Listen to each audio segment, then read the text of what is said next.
Nós somos a Rádio e TV Imprensa. Uma emissora 100% digital. 100% digital. Música, entretenimento e informação com credibilidade. Direção-geral do jornalista Ferreira Leite.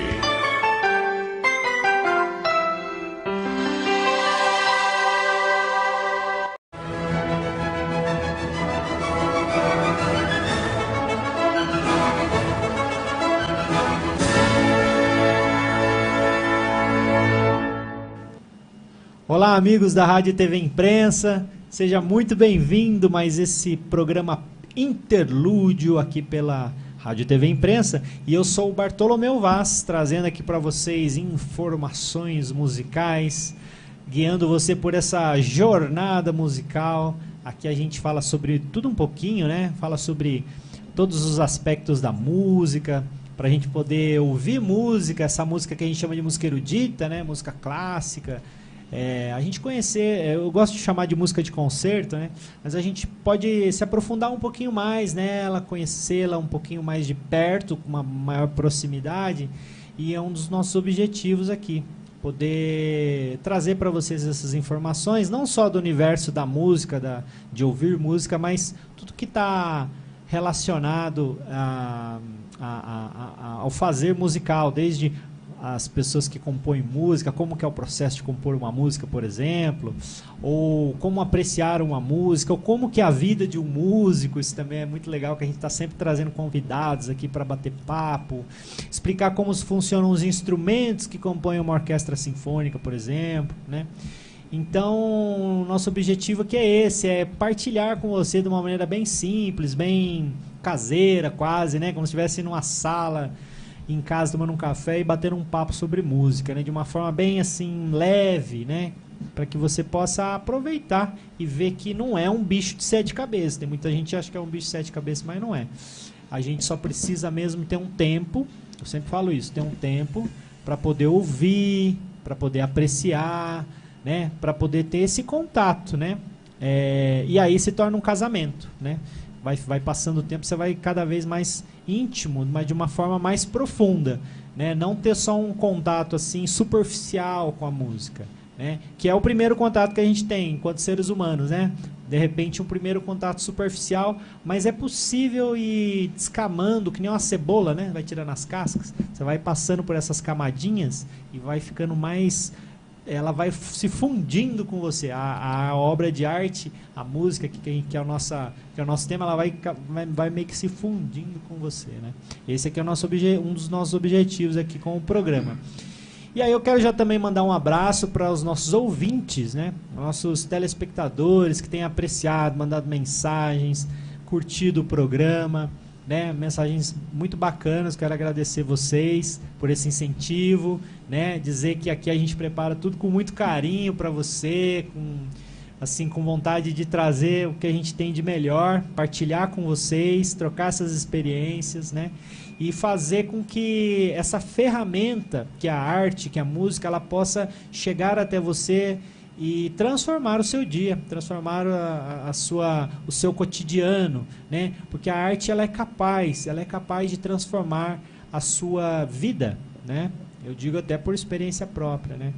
Então, deixar esse espaço para que entre até você, o fato de você estar aí assistindo já significa muita coisa, significa que você tem esse interesse em se aprofundar, em conhecer um pouco mais e entender de repente, né, como que esse processo se funciona aí na sua psique, como que você pode aproveitar melhor isso tudo, não é mesmo?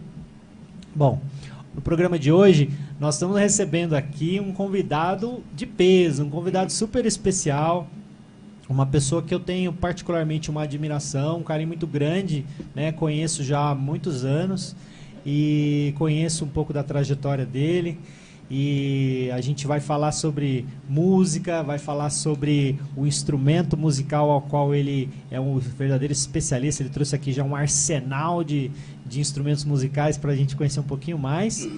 E então quero já dar as boas-vindas aqui, o meu abraço ao maestro Evon Piffer. Seja bem-vindo, maestro, ao programa. Muito obrigado, maestro Bartolomeu Vaz, aqui para nós, mais intimamente, Bartô. Né? Como você falou, nós já nos conhecemos há um bom tempo, né? Alguns anos, já fizemos vários trabalhos juntos, né? Então, Bartô, obrigado por me chamar para estar aqui, poder mostrar alguma coisa, né? do mundo musical, vamos dizer assim. Imagina, isso é um grande prazer mesmo, de verdade. Todo e meu. A gente vai aprender muito hoje, viu, gente? Vai aprender bastante coisa. Mas antes da gente entrar aqui no assunto musical, da música, né? Dos instrumentos, eu queria, para que o público também possa conhecer um pouquinho mais, que você contasse um pouquinho da sua trajetória, assim, como que a música faz parte da sua vida, né? Então, eu na realidade estou fazendo agora 42 anos de música. 42 é uma vida. É uma vida. Ou seja, é mais tempo de música do que eu tinha de vida antes de começar. Muito mais. Pois é verdade. Eu tenho um pouco mais de 42, então... Né? Longa trajetória. Longa trajetória, né? Então, há 42 anos eu comecei com essa brincadeira, com flauta doce. Comecei brincando com flauta doce, surgiu o interesse, acabei indo para a escola, estudando flauta doce, né? O interesse foi ficando maior ainda. Antes disso, na realidade, eu era diletante, eu gostava muito de música, meio no contramão do que as outras pessoas, né? O pessoal tudo queria ir para baile, fazer uma série de coisas, né? E ouvia aquele tipo de música, mas eu, por algum motivo, que eu não sei qual, me levava para música erudita, música clássica, né, como você falou, que é mais ou menos a especialidade desse programa, né?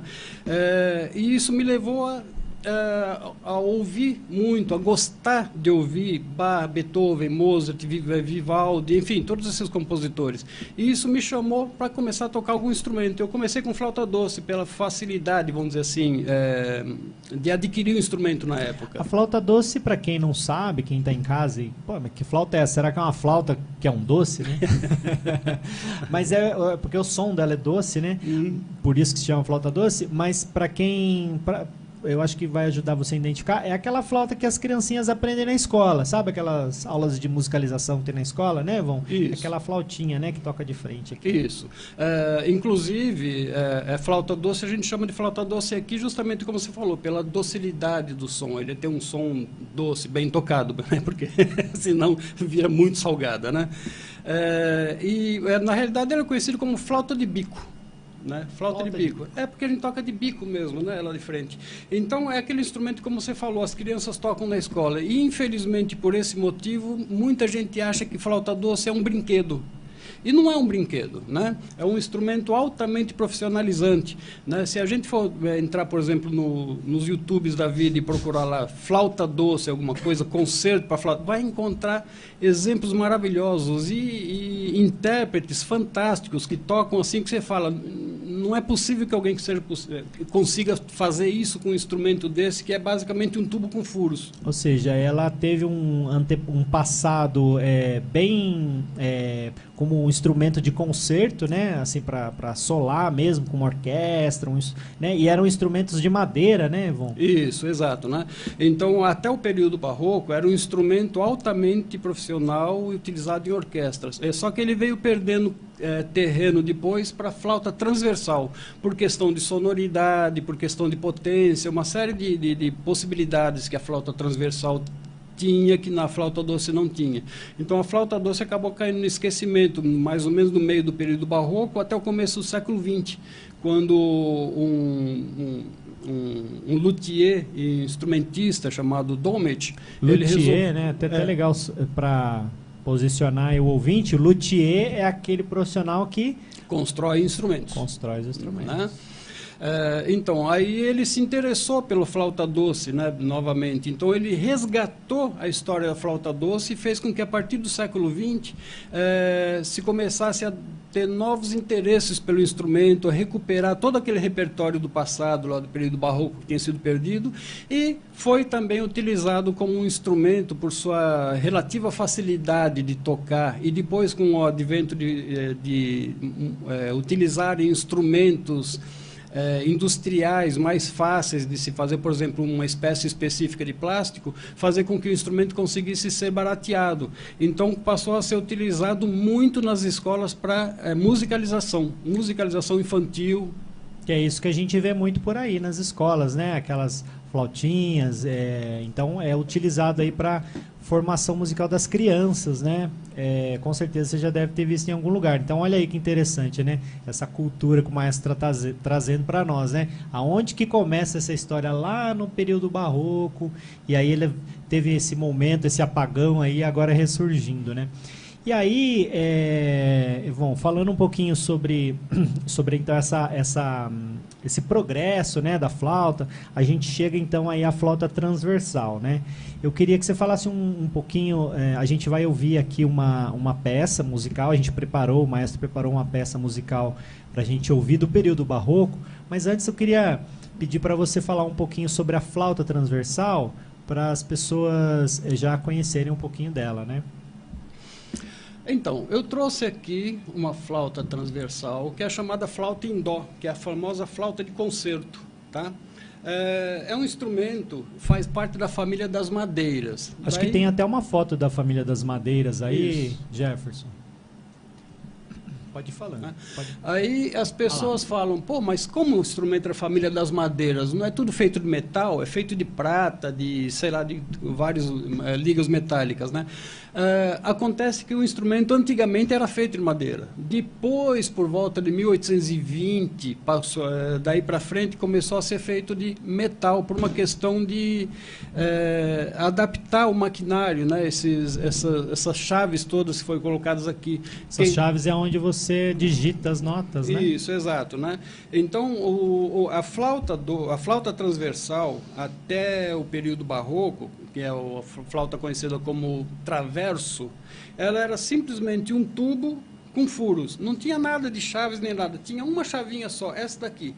Porque a flauta chegava até o que vamos dizer aqui, chamava o Ré, e tinha o Ré sustenido, só. Aí um músico, luthier, também construtor de instrumentos, Theobald Böhm, ele resolveu que ele queria facilitar o dedilhado da flauta, né, do instrumento, porque era muito difícil, né, você pegar um instrumento e conseguir fazer afinações. Então você era obrigado às vezes a inventar posições para a nota ficar um pouquinho mais alta, um pouquinho mais baixa. Essas posições dos dedos, né? Exato, né, a digitação, né? Aí ele acabou inventando esse sistema que hoje em dia é conhecido como sistema Böhm, que é uma maneira, vamos dizer assim, simples até de se digitar um instrumento, é simplesmente tirar e colocar dedo. E esse sistema Böhm, ele acabou sendo utilizado na maioria dos instrumentos da família das madeiras, que seriam as flautas, o oboé, o clarinete, o fagote, a família dos saxofones. Então todos basicamente têm a mesma digitação, com pequenas particularidades para cada instrumento. É interessante falar isso daí, e até para vocês conhecerem, a gente aos poucos vai trazendo os instrumentos da orquestra aqui para vocês conhecerem, mas você vê que até apareceu na foto, a flauta tem a família da própria flauta, que aí você tem instrumentos com uma anatomia parecida, né? A gente mostrou um tempo atrás sobre o violino, por exemplo, então você vê que eles são anatomicamente parecidos, mudando o tamanho e tudo mais, né? Agora você vê com a flauta que acontece a mesma coisa. Depois, mais para frente, a gente vai conhecer as outras flautas que o maestro trouxe, mas você vai perceber também que elas têm esse formato parecido, uma mesma família. E dentro da orquestra tem outros instrumentos que também têm outras famílias, mas que ao todo eles formam uma grande família, né, de instrumentos. E aí, maestra, aí para mostrar para o pessoal de casa, dá para desmontar ela também, ela tem partes, sim, né? Sim. Né? A flauta, ela basicamente... Tem até uma fotinha aí, para vocês olharem. Exato, ela basicamente tem 3 partes, se quiser que eu desmonte aqui, eu já desmonto aqui agora. Pode ser. Então, nós vemos aqui que a flauta ela tem 3 partes básicas. A parte que nós chamamos de pé, que é essa parte aqui de baixo, tem para as notas mais graves. Tem o corpo da flauta, tá? Que é essa parte central. E tem a cabeça ou o bocal. O bocal é isso tudo aqui. O som do instrumento, ele é feito aqui, né? Então, certo. Tem o bocal, aqui em cima tem o porta-lábios, que é justamente a parte onde a gente encosta o lábio aqui para soprar. A flauta ela tem uma coisa diferente dos outros instrumentos de sopro. a gente não encosta a boca no instrumento, né? Os outros instrumentos de palheta, clarinetes, saxofones, oboés, fagotes, e mesmo os instrumentos de metais, que são os trompetes, trombones, tubas, eles têm um contato direto na boca. A flauta não, a gente tem uma sopra de maneira tangencial, né? Então, como se a gente estivesse soprando dentro de uma garrafa, aquele som que a gente tira na garrafa, né? Então, o ar tem que entrar no tubo, mas tem que passar um tantinho fora também para poder acontecer a vibração e acontecer o som, né? Se eu tentar soprar dentro, não acontece nada, né? Então é essa inclinação do eixo aí do som que faz entrar ali isso, no bocal, né? Então o ar bate aqui no bisel, que a gente chama, né? E ele faz a vibração. A coluna de ar gira aqui dentro do instrumento e produz a vibração daqui. A vibração daqui indo para o tubo, aí aquele processo físico, né? Maior o tubo, mais grave o som, menor o tubo, mais agudo é o som. Muito bom. E aí, falando um pouquinho sobre... A gente vai ouvir já o concerto, então. A gente fez uma série, maestro, falando sobre as estações de Vivaldi, né? A gente explicou que o concerto é a forma, né, das estações, onde o violino é o protagonista, é o solista, né? E essa forma concerto é basicamente isso. Você tem um protagonista meio que duelando com o grupo, né? Com a orquestra. E o Vivaldi, ele foi um compositor muito importante, escreveu muitas coisas, e para a flauta também, né? Ele escreveu bastante coisa, né? Sim, sim. O Vivaldi, ele tem uma sequência de obras bastante interessante para a flauta, né? Ele tem uma sequência dos chamados Opus 10, que são 6 concertos para flauta. Isso é uma sequência de obras que ele tem... essa sequência, né? Fora isso, ele tem outros concertos com flauta também, que não faz parte desse Opus 10. Mas nesse Opus 10 ele tem 6 concertos muito interessantes, né?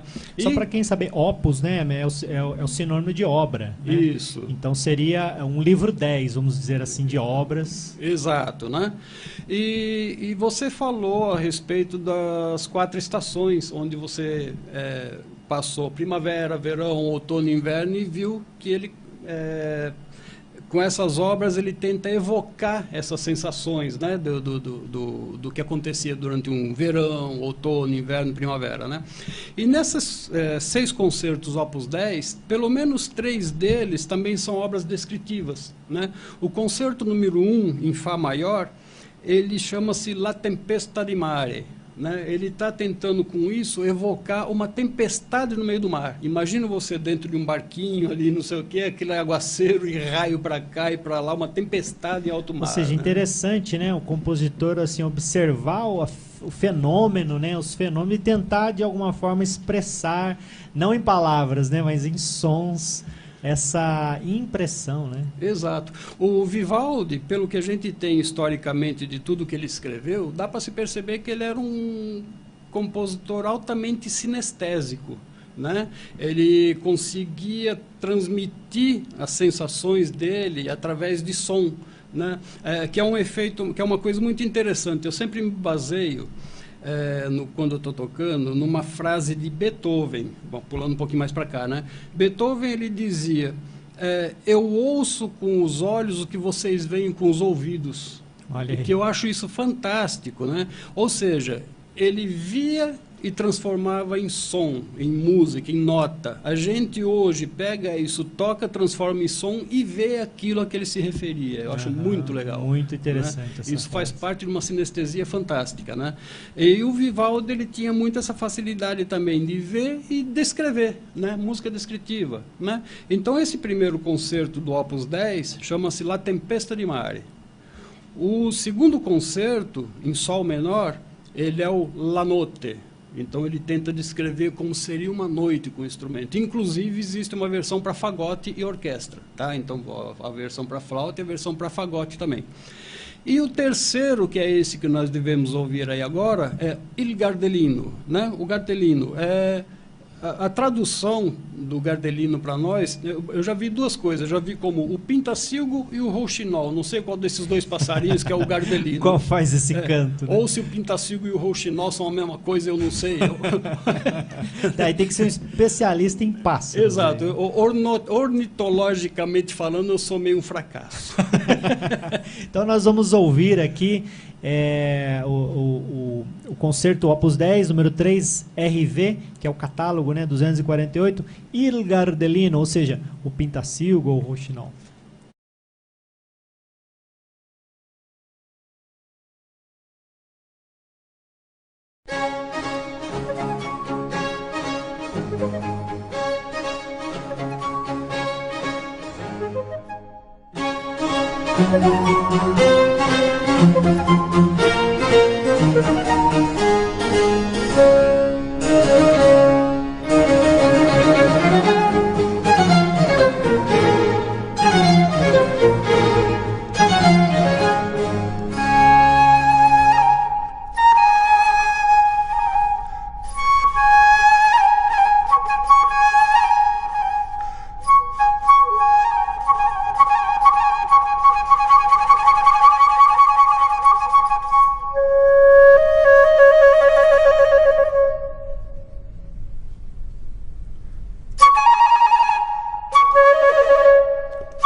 Então, vocês ouviram aí o Il Gardelino, Canto do Pintacilgo. Nós ouvimos 2 movimentos, né, maestro? Nós ouvimos o primeiro movimento Allegro e o segundo movimento Adagio. Então fica aí já um gostinho para você ouvir a obra por completo, né? Ouvir os 3 movimentos. Isso, 3 movimentos. Essa obra tem 3 movimentos. Basicamente, esses concertos do Vivaldi, todos eles têm 3 movimentos, que é uma estrutura sedimentada para os concertos, né? Claro, existem alguns concertos com 4 movimentos, né? Uma coisa assim, mas a maioria é 3 movimentos. Muito bom. E essa estrutura alegre, lento ou rápido, lento, rápido, é uma estrutura que se sedimentou lá no Barroco, né? E o próprio Vivaldi pegou essa estrutura que vinha de um outro compositor italiano que ali dialoga ali um pouco com o Vivaldi, um pouquinho mais antigo é o Tommaso Albinoni, e dali eles seguem essa estrutura, vira uma estrutura, gente, que vai percorrer todos esses séculos, né? Na realidade existem 2 estruturas para concerto, né? Que esse é o que se chama o forma de concerto italiano, que ele tem o forma allegro, né? A forma alegre, rápido, lento, rápido. E tem a estrutura francesa também, que é o contrário. Ele costuma ser lento, rápido, lento. Olha aí que interessante para vocês, hein?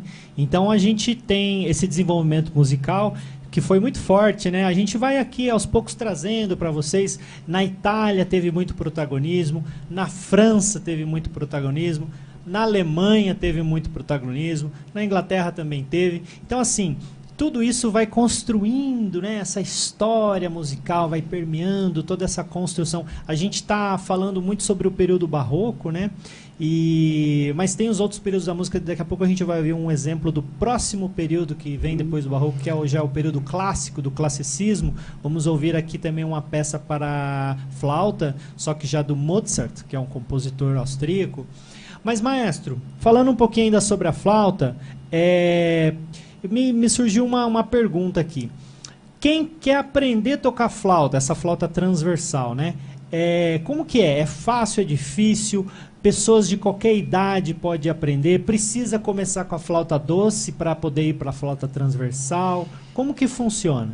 Não necessariamente. Você não precisa começar na doce para transversal, porque um instrumento é um instrumento, o outro é outro, tá? A flauta doce é um instrumento, a flauta transversal é outra.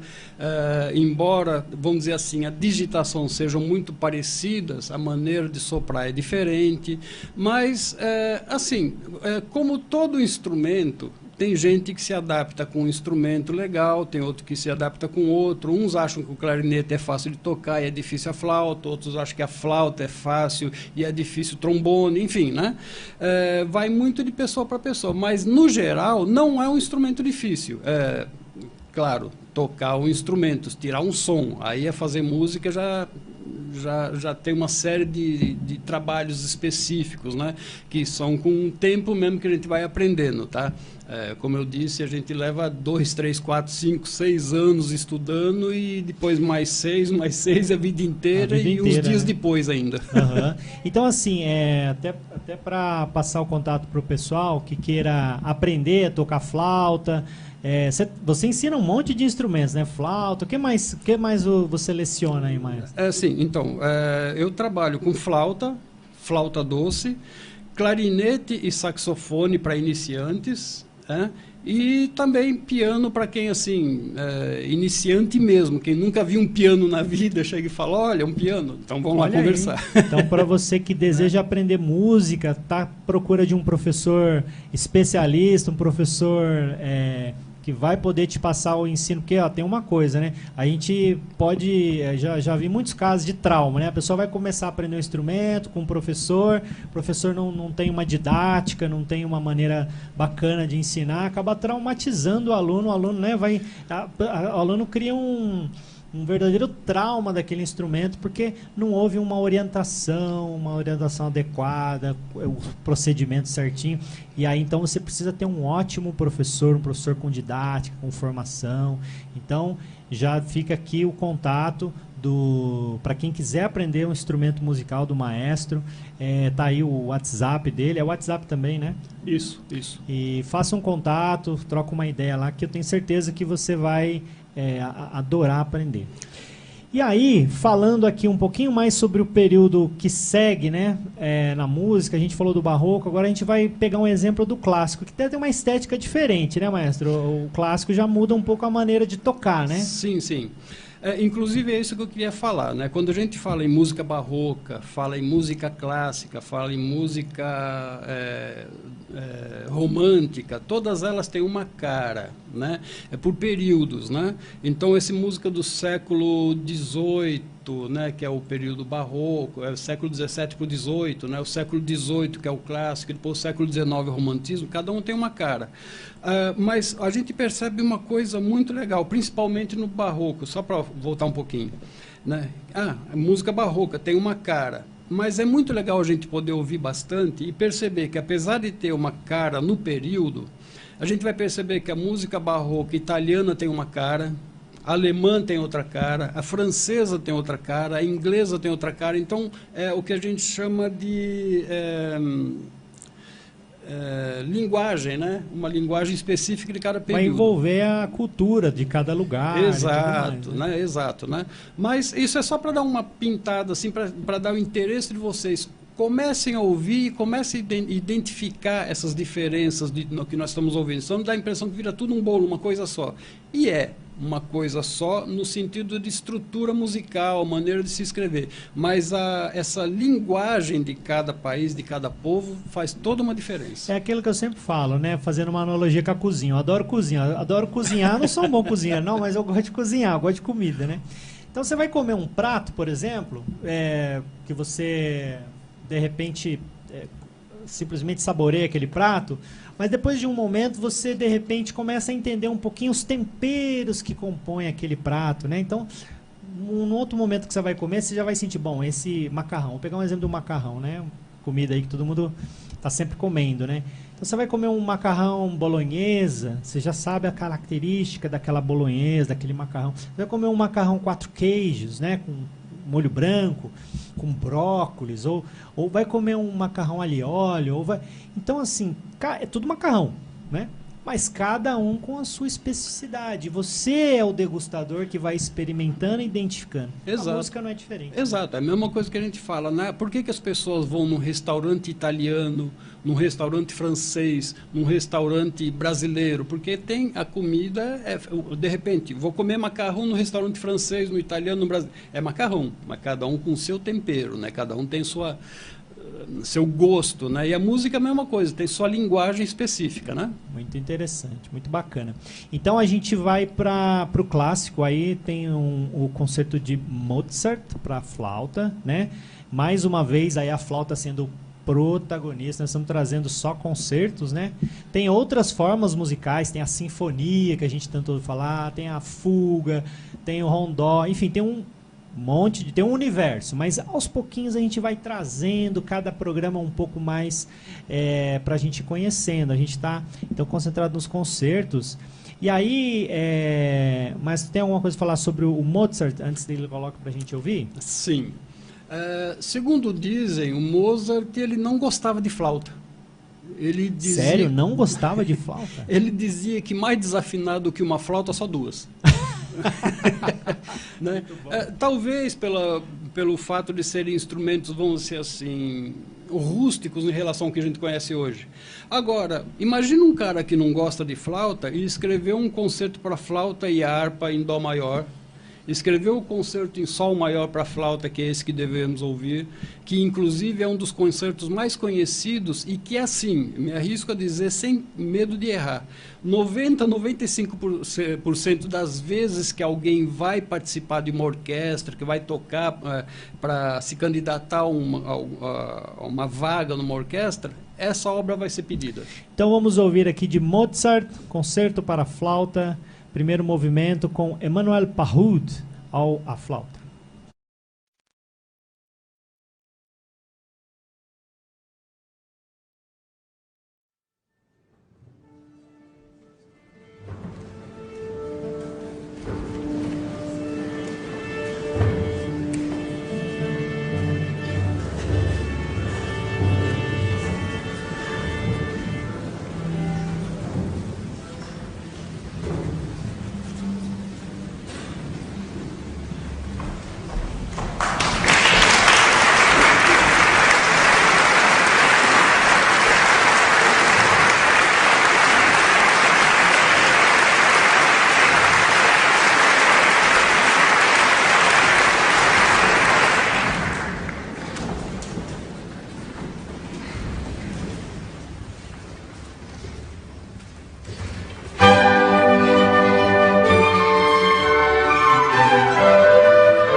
Olha aí, o Emmanuel Parrude, numa bela interpretação, né? Ele é flautista principal da Filarmônica de Berlim, um grande músico. Evon, aquela flauta ali é de ouro?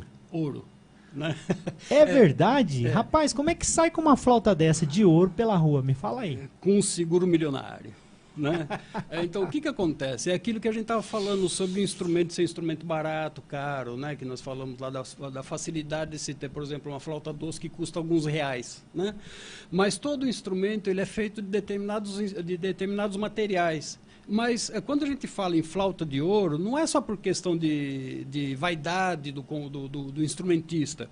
É que, dependendo da nobreza do material, você tem sonoridades diferentes, você tem resposta do instrumento, você tem uma melhor afinação, um instrumento que, por exemplo, não se altera tanto a afinação por questões de temperatura, porque, sabe, o ambiente está quente, a temperatura... É aquela coisa, né? Sobe, Eu sempre faço minhas analogias aqui, né? É que nem você andar numa Ferrari, né? E andar num carrinho bem simplóriozinho. Os dois levam no mesmo lugar, mas né? Condições diferentes. Né? Exato. Fazem muita diferença. E aí, falando de instrumentos, né? Olha, a gente pôs só um trechinho, né? Depois você pode acessar essa gravação no próprio YouTube, procurar pelo Concerto de Mozart. Esse é o Concerto número 1? Esse é o Concerto número 1. Concerto número 1. Procura lá. E ouve na íntegra, né? Vale muito a pena. Isso. Ali foi interessante que no começo também você já pode ter percebido o que a gente chama de praxes, né? Como você está num concerto, como é que funciona? A orquestra entra, a orquestra afina primeiro, né? Deixa todos os instrumentos na mesma afinação, na mesma altura das notas, depois entra o solista, o público aplaude. Então a gente vai aprendendo também esse universo, né? Como é que funciona numa sala de concertos, como é que acontece, né? Aproveitando então, o maestro está aqui com outras flautas. Eu pedi para ele mostrar um pouquinho dessas outras flautas e falar um pouquinho sobre elas, né? Isso. Então, nós já falamos Você pode até trazer um pouquinho mais para dentro, olha lá, isso é na sua câmera. Aí, tá. Olha lá. Isso, então nós falamos sobre família dos instrumentos, né? Todos os instrumentos têm família. Isso porque a gente precisa que os instrumentos eles abarquem uma gama muito grande de som, desde sons muito agudos até sons muito graves. Quanto maior o instrumento, mais grave é o som que ele tira, Isso, né? Exato. Eu estou vendo ali aquele pretinho, por exemplo, aquela pretinha ali. Exato. Eu já imagino que o som disso aí... É uma maravilha. Né? Maravilha. Né? Esse daqui é o piccolo, ou flautim. Né? É um instrumento que tem afinação uma oitava acima da flauta de concerto. Então ele trabalha lá em cima, muito usado em bandas e para efeitos, né? Em orquestras e tudo mais. Né? Vamos ouvir o som do piccolo.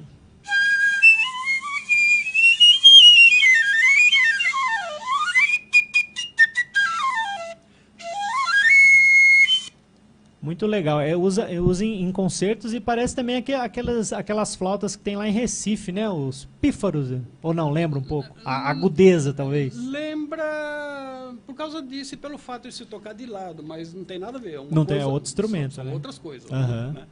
Até porque aqueles pífanos, as afinações são meio duvidosas e elas não conseguem fazer o que faz um instrumento desse, com toda a gama de sons cromáticos, né? Mas lembra. Alguns falam que é pif, né? Mas quase pifa. Muito bom. Né? Instrumento extremamente agudo, né? Exato. Agora vamos ver esse do meio aí, esse grandalhão aí. Aí nós já vimos a flauta de concerto, que é essa. Que é essa daí. Essa daqui é a flauta contralto, né? A chamada flauta alto. Ela é mais grave do que essa aqui, a flauta de concerto, ou seja, nós temos uma mais aguda, vamos dizer, a central, e a mais grave, né, que ela tem uma afinação diferente, é uma flauta em sol, então ela tanto pega os sons um pouco mais graves como muda o timbre também, né? Então...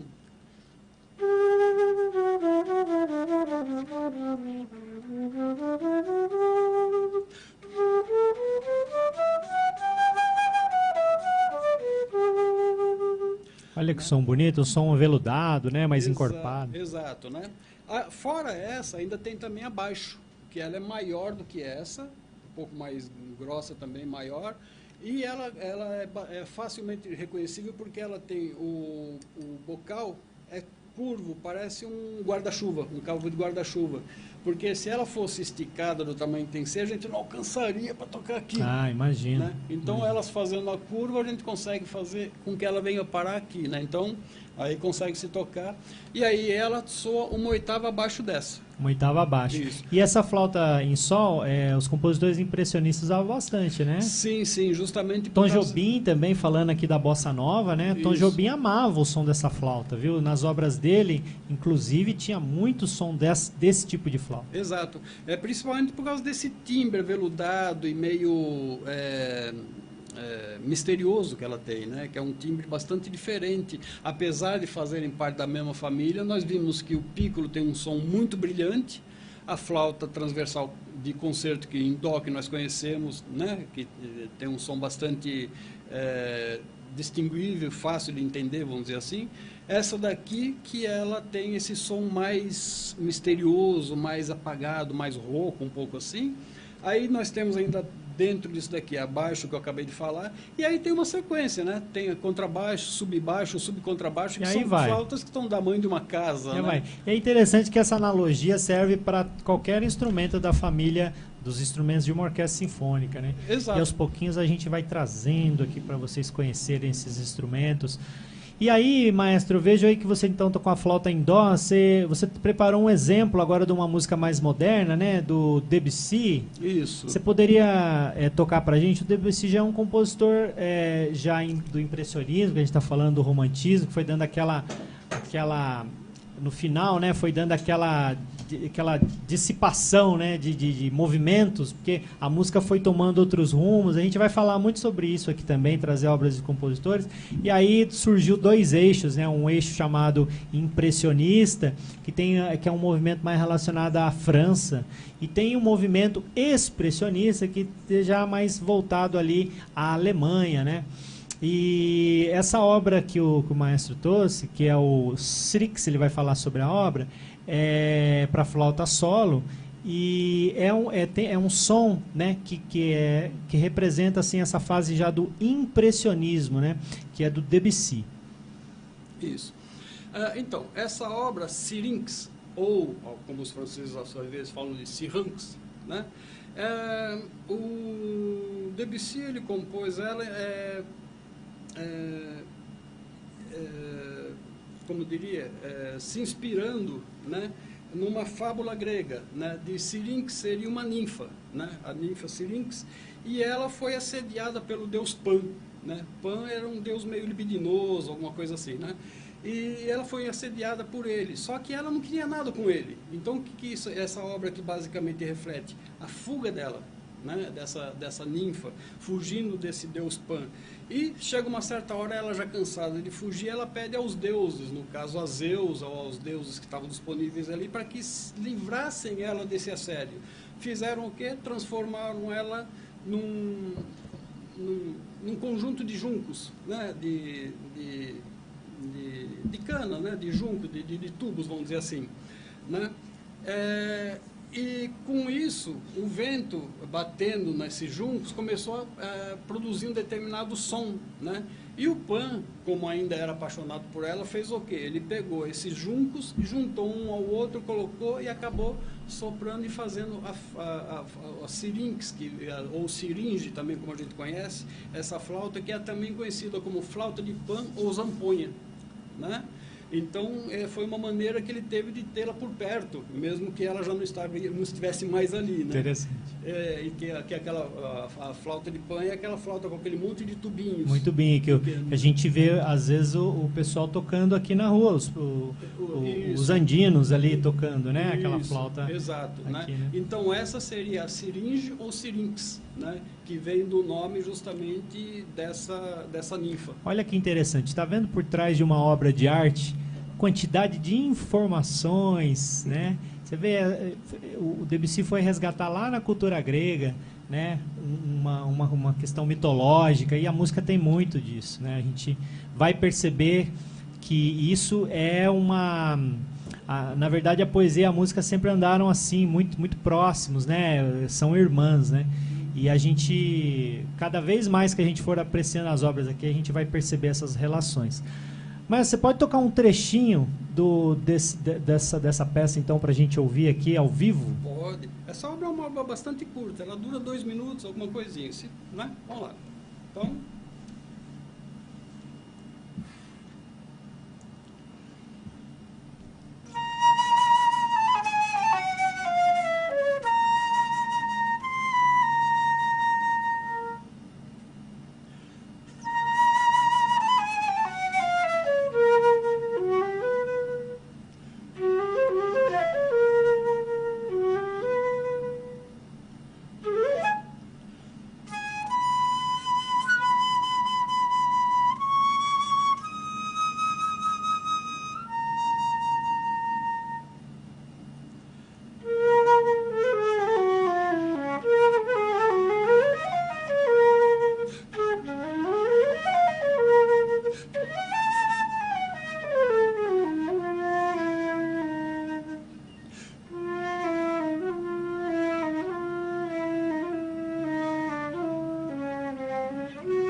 Muito bacana. Olha só que panorama, né? A gente ouviu uma música barroca, uma do período clássico, agora essa mais um pouco mais moderna, no impressionismo, né?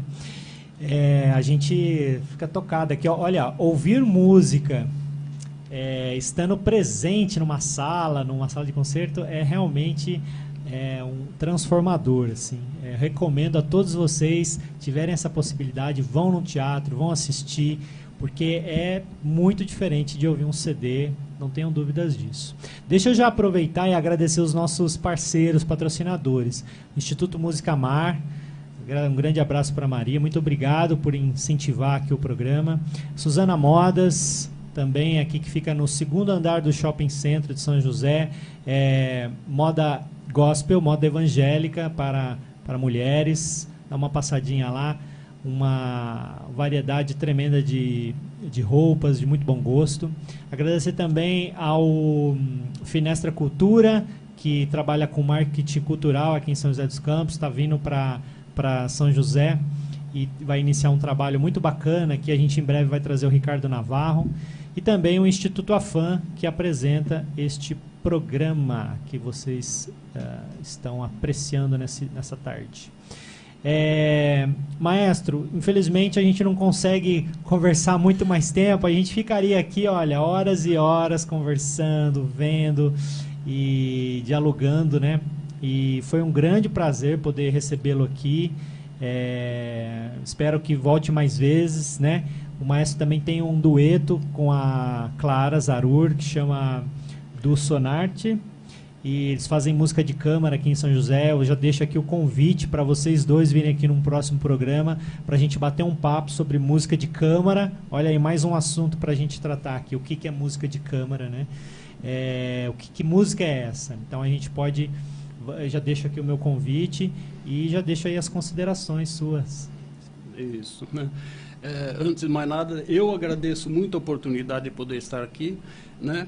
Realmente é como você falou, infelizmente é muito pouco tempo, porque não falta coisa para falar aqui. né? Com certeza, se desse, a gente conseguiria em 4, 5 programas falar alguma coisa do que deveria ser na realidade. Isso aqui foi uma degustação, né? Eu, na realidade, preparei um monte de coisa ali e falei, eu sempre preparo, né? Vai saber o que vai acontecer, né? Mas, infelizmente, o tempo é bastante enxuto, né? Então, e como você falou, né? No meu duo com a Clara, duo Sonarte, nós nos apresentamos a semana passada, né? E teremos muitos outros concertos para fazer aí. Espero que estejamos em condições bem legais a partir de agora, né? Podemos trabalhar ao vivo e a cores, né? Como eu falei lá atrás, faz uma falta um palco, né? Pois é, a gente precisa muito que isso tudo retorne logo, né? Uhum. Eu acho que o ano que vem também isso vai estar mais ainda fortalecido, a gente poder retornar. E também, olha, estender aqui o convite para que no futuro você volte aqui para a gente falar mais sobre flauta, falar sobre flauta doce também, que é uma outra especialidade. E, enfim, trazer essas informações musicais para o público que está aí apreciando, assistindo. Para encerrar o programa de hoje, eu vou deixar um chorinho, tá? Que não é uma música de concerto, mas é um verdadeiro concerto musical, olha só.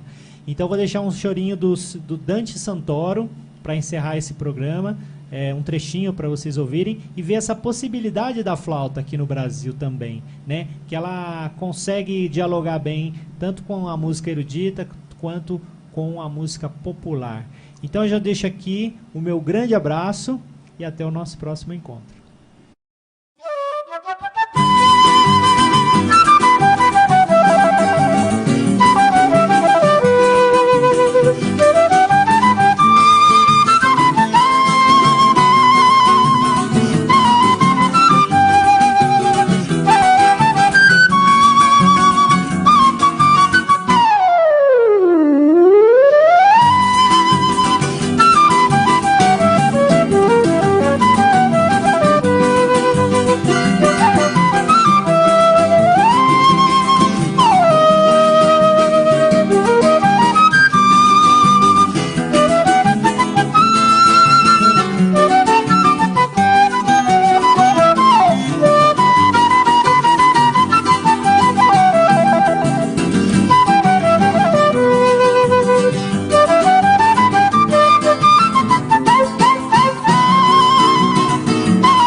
Nós somos a Rádio e TV Imprensa. Uma emissora 100% digital. 100% digital. Música, entretenimento e informação com credibilidade. Direção-geral do jornalista Ferreira Leite.